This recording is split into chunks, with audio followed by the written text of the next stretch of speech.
ఎవరైనా సరే కామాక్షి అమ్మవారి దగ్గరికి వెళ్ళి ఆవిడ ఎదురుగుండా కూర్చుని తమ కష్టం చెప్పుకుంటే తీరకపోవడం అన్నది ఉండదు. ఎవరికి ఏ కోరికైనా సరే ఆమె తీర్చగలదు. ఎందుకు తీర్చగలదు అంటే ఆవిడ పేరే కామాక్షి.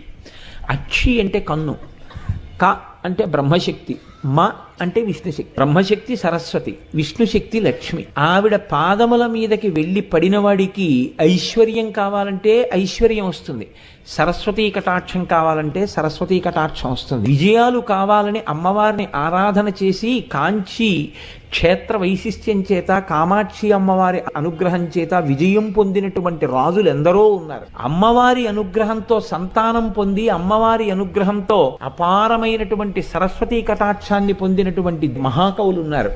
కాబట్టి అమ్మవారి అనుగ్రహంతో పొందనటువంటిది